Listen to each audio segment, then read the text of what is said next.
हमारे YouTube channel में हम आपके लिए लेके आए हैं एक नया नोटिफिकेशन जो कि रीट राजस्थान अध्यापक पात्रता परीक्षा 2024 का है, जो कि माध्यमिक शिक्षा बोर्ड राजस्थान अजमेर के द्वारा आयोजित किया जाएगा। यह नोटिफिकेशन 12 दिसंबर 2024 को आया हुआ है। तो इसके बारे में हम आपको संपूर्ण जानकारी देंगे। इसमें किस तिथि को एग्जाम फॉर्म भरा जाएगा, कब इसका पेपर होगा, क्या सिलेबस होगा और इसमें पूरी संपूर्ण जानकारी मिल जाएगी। तो हम इस नोटिफिकेशन के बारे में बताना चाहते हैं। तो इसमें आवेदन करने की परीक्षा मतलब फॉर्म कब से भरे जाएंगे रीट के, तो ये 16/12/2024 मतलब 16 दिसंबर से 15 जनवरी तक भरे जाएंगे। उसमें पेमेंट करने की तिथि भी यही है, 16 दिसंबर से 15 जनवरी तक पेमेंट कर सकते हैं फॉर्म भर के। इसमें इसका एग्ज़ाम का एडमिट कार्ड डाउनलोड 19 फरवरी से शुरू हो जाएंगे। मतलब 19 फरवरी से इसमें एडमिट कार्ड डाउनलोड कर सकते हैं आप। परीक्षा तिथि 27/2/2025 मतलब 27 फरवरी को इसकी एग्ज़ाम होगी। यदि ये फॉर्म ज़्यादा आते हैं और सेंटर की कमी रहती है तो ये दूसरे दिन मतलब 28 फरवरी के दिन भी परीक्षा कराई जा सकती है। मतलब 2 दिन में परीक्षा हो सकती है। तो इसमें जो परीक्षा होगी 2 पारियों में होगी। पहली पारी 10 बजे से लेके 12:30 बजे तक रहेगी और इसमें द्वितीय पारी 3 बजे से लेके 5:30 बजे तक रहेगी। मतलब ये 2 पारियों में होगी। उसमें प्रवेश मतलब रिपोर्टिंग टाइम परीक्षा टाइम से 2 घंटे पहले हो जाएगी। मतलब आपको एग्ज़ाम जो टाइम दे रखा है उससे 2 घंटे पहले एग्ज़ाम हॉल पर पहुंचना है, मतलब सेंटर पर पहुंचना। L2 L1 मतलब इसमें 2 लेवल होते हैं रीट में। L1 1 से 5वीं तक के और L2 6, 7, 8 मतलब 6, 7, 8वीं तक के अध्यापक इसमें बनते हैं। मतलब 2 लेवल हैं L1 L2। आवेदन प्रक्रिया ऑनलाइन भुगतान का चुनाव कर परीक्षा मतलब इसमें आपकी जो फीस होगी वो ऑनलाइन के द्वारा कट जाएगी और उसका चालाना मिल जाएगा। मतलब वहाँ से ऑनलाइन सबमिट हो जाएगी। L1 के लिए आप 550 रुपये, L2 के लिए 550 रुपये। यदि कोई दोनों पेपरों को देना चाहता है उसके लिए 750 रुपये लगेंगे फॉर्म भरने के। आवेदक के पास प्रत्येक लेवल की वांछित शैक्षणिक योग्यताएं होनी आवश्यक है। मतलब L1 के लिए STC या DLED जरूरी है, L2 के लिए B.Ed या फिर BSTC प्लस ग्रेजुएशन जरूरी है। मतलब ये दोनों की योग्यता रखता है वो तो दोनों फॉर्म भर सकता है। फॉर्म भरते समय आप परीक्षा अपना नाम, माता पिता के नाम की वर्तनी अपने कक्षा 10th की मार्कशीट के अनुसार दर्ज कराएं। मतलब आप इस फॉर्म में कोई भी गलती नहीं करनी है। गलती करने पर बहुत दिक्कत होगी, फॉर्म करेक्शन नहीं होगा, इसलिए फॉर्म को सही से भरना है। अभ्यर्थी सुनिश्चित कर लेवें कि आवेदक पत्र में स्वयं द्वारा की दी गई सभी प्रविष्टियां सही हैं। फोटो, सिग्नेचर, नाम, पिता का नाम, माता का नाम, जन्म दिनांक, पति का नाम, लिंग, जाति, श्रेणी, मोबाइल नंबर में कोई संशोधन है तो सही कर लें, अन्यथा ये पीछे नहीं होगा। इसमें फ़ोटो के बारे में क्या बताएं।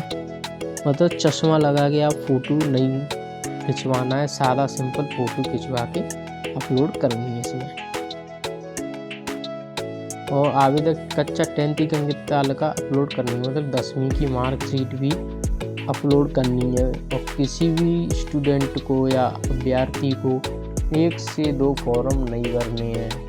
मतलब L1 के 2 फॉर्म भर दिए, L2 के 2 फॉर्म ऐसे नहीं भर सकते।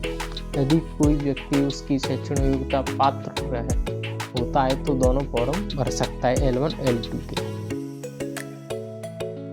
इसमें महत्वपूर्ण सूचना ये दे रखी, ऑनलाइन आवेदन पत्र सबमिट करने के पश्चात किसी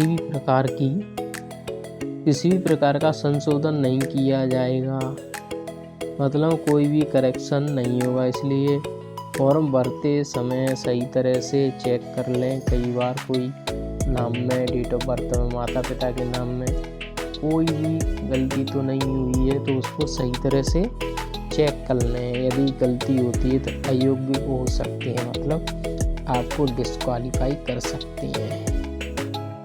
रीट 2024 में बैठने के लिए न्यूनतम शैक्षणिक योग्यता, मतलब आप रीट देना चाहते हैं तो कम से कम क्या चीज़ आपको कंपलसरी है। तो इसमें लेवल फर्स्ट 1 से लेके 5वीं तक के शिक्षकों की पात्रता परीक्षा के लिए न्यूनतम शैक्षणिक योग्यता है, मतलब क्या क्या जरूरी है। मिनिमम 50% अंकों के साथ उच्च माध्यमिक या इसके समकक्ष या प्रारंभिक शिक्षा शास्त्र में द्वितीय में उत्तीर्ण या कोर्स पे अध्ययनरत हो, मतलब वो FPR हो, वो भी फॉर्म इसको भर सकता है। 12th पास प्लस DLED कर रहा हो, वो भी फॉर्म इसको भर सकता है। और क्या देगी, न्यूनतम 45% अंकों के साथ उच्च माध्यमिक या इसके समकक्ष और 2 ईयर्स का वही डिप्लोमा, DLED या BSTC में उत्तीर्ण हो, वो भी इसको भर सकता है।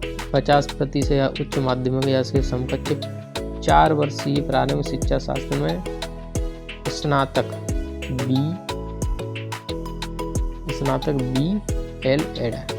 में उत्तीर्ण या इस कोर्स से अध्ययनरत हो, मतलब FPR हो, उसमें अध्ययन अभी कर रहा हो, 4 वर्ष वाला कोर्स होता है, वो भी इस फॉर्म को भर सकता है। 50% और इसमें क्या है, द्वितीय वर्ष का डिप्लोमा कोर्स, स्नातक प्रारंभिक शिक्षा द्वितीय वर्ष का चाहे जिस नाम से हो, मतलब कई जगह BSTC और DLED या फिर BTC आदि नाम से पुकारते हैं, तो मतलब 2 वर्ष वाला डिप्लोमा कोर्स जरूरी है इसके लिए।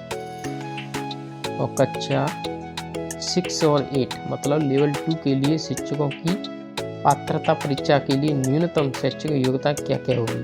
इसके लिए एक तो ग्रेजुएशन कंपलसरी है और उसके बाद B.Ed का कोर्स होना चाहिए या फिर कर रहा हो, वो इस फॉर्म को भर सकता है। और परसेंटेज इसमें दे रखी 50% या 45% होनी चाहिए। या 4 वर्ष BA या BSc B.Ed या BA B.Ed कोर्स होना चाहिए, मतलब 4 साल का कोर्स चल रहा है, वो भी इसमें मान्य है। या फिर आप इसकी योग्यता के लिए अधिसूचना या गाइडलाइन की अधिकृत वेबसाइट, इस पर आप चेक करके पूरी योग्यता देख सकते हैं। अध्यापक शिक्षा शास्त्र में डिप्लोमा या डिग्री पाठ्यक्रम और किसी भी शिक्षक प्रशिक्षण पाठ्यक्रम अध्ययनरत व्यक्तियों के समक्ष स्पष्टीकरण, ये कुछ पॉइंट दे रखे हैं, उसको आप देख सकते हैं। और ये भी कुछ निर्देश दे रखे हैं, इसको आप PDF को सही तरह से पढ़ सकते हैं और देख सकते हैं।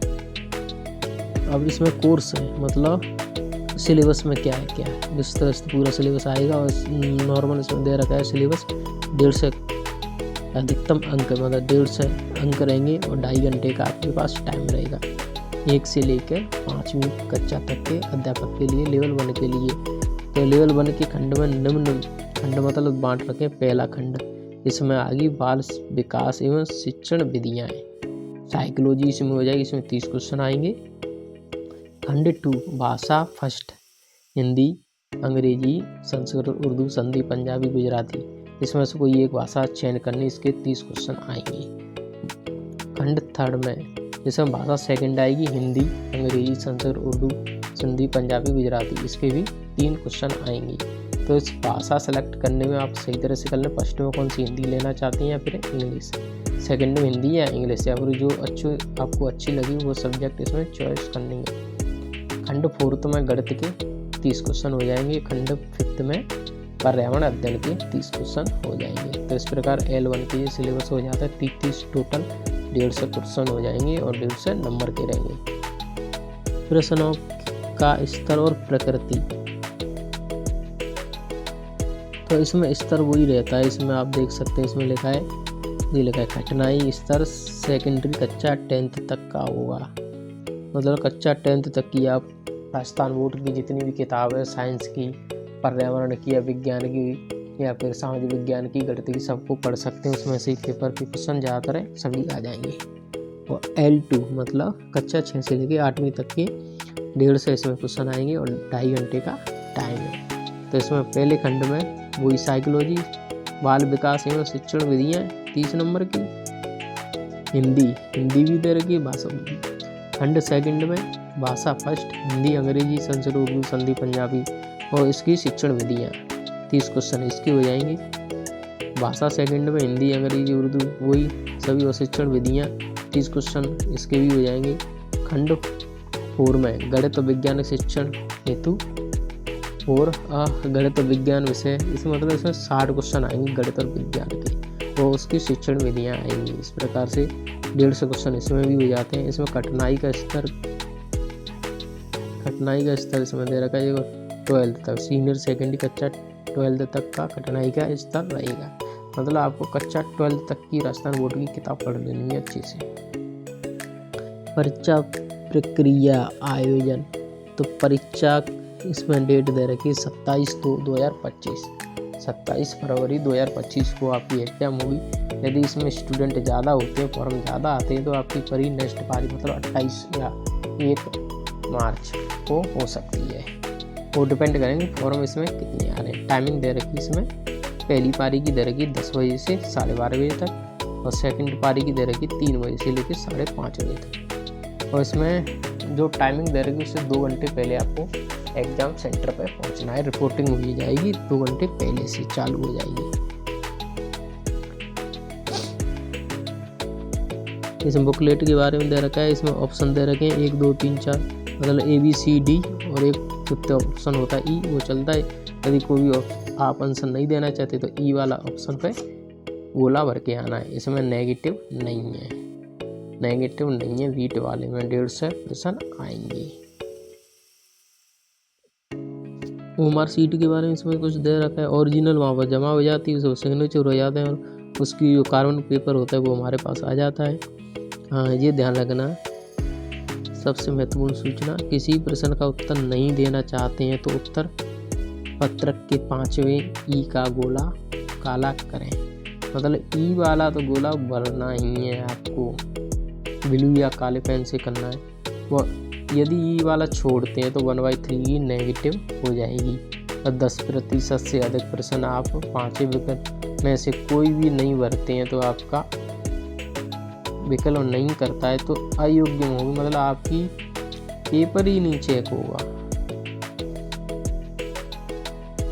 इसमें देखिए रीट की पात्रता है जो कि आजीवन रहेगी, मतलब लाइफ टाइम है इसकी। एक बार पात्रता पास कर लो, और पात्रता पास करने के लिए जनरल वालों के लिए 60%, दे रखा है।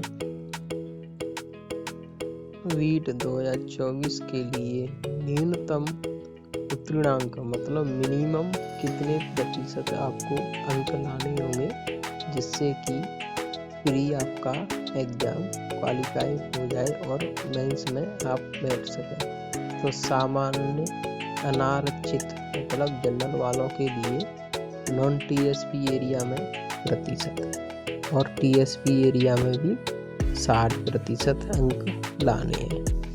अनुसूचित जनजाति ST के लिए नॉन TSP में 55% और TSP में 36% अंक लाने हैं। और अनुसूचित जाति SC, अन्य पिछड़ा वर्ग OBC, अति पिछड़ा वर्ग MBC तथा आर्थिक रूप से कमजोर वर्ग EWS, इनके लिए 55% अंक कंपलसरी है।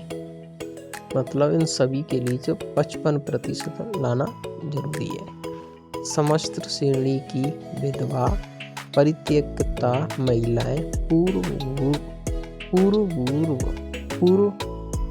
भूतपूर्व सैनिक, इनके लिए 50% अंक लाना आवश्यक है।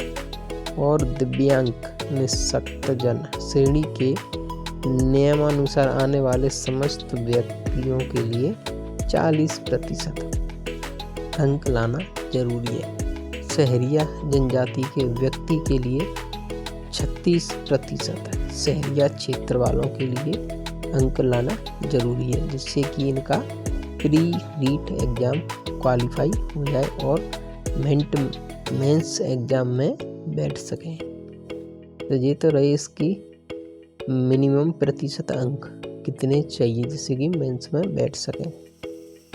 और आवश्यक निर्देश सूचना, मतलब विद्यार्थी स्वयं का मोबाइल नंबर, खुद का मोबाइल नंबर डालें और ईमेल आईडी देना आवश्यक है, क्योंकि आपके कई बार उसका पासवर्ड भूल जाते हैं या कोई दिक्कत हो जाती तो फॉरवर्ड करके अपने मोबाइल नंबर या मेल पर मैसेज आ जाता है। ओमार सीट उत्तर पृथक की रीचेकिंग, रीअसाइनमेंट, सिक्योरिटी का प्रावधान नहीं है, अतः ये छोड़ इसको। अभी इसको पेपर आएगा उसके बाद बता दें, इसको छोड़ो।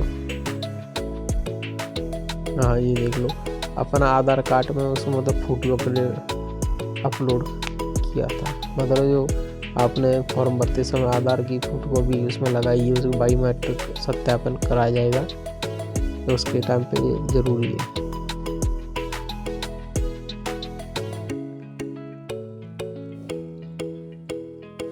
और थोड़ी सी सूचना ये है, इसको आप PDF हमारे टेलीग्राम चैनल पर मिल जाएगी, वहाँ से डाउनलोड कर सकते हैं।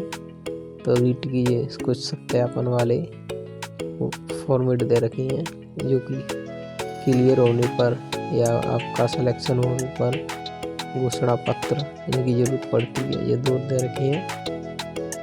तो ये पूरा आप देख रहे हैं, रीट का नोटिफिकेशन देख चुके हैं कंप्लीट इसमें। और कुछ भी आपको इससे संबंधित कोई जानकारी चाहिए तो नीचे कमेंट कर सकते हैं। इस अदर स्टेट वाले भी इस फॉर्म को भर सकते हैं और प्री पास करके मेंस में बैठ सकते हैं। तो आप अपनी तैयारी अभी से चालू कर दें, तो पेपर बहुत ही कम टाइम रहे हैं, पेपर आने वाला है बहुत ही जल्दी से, पता भी नहीं चलेगा टाइम कब गया। तो अभी से तैयारी चालू कर दें, और कुछ भी ज़रूरत हो तो नीचे कमेंट कर दें। फॉर्म भरने या कोई समझ में नहीं आया सिलेबस या फिर लेवल वाले L1 L2 किसी के बारे में कुछ भी, कैसी भी फॉर्म से संबंधित कुछ प्रॉब्लम हो तो नीचे कमेंट कर दें। और हमारे चैनल को लाइक, शेयर और सब्सक्राइब कर दें।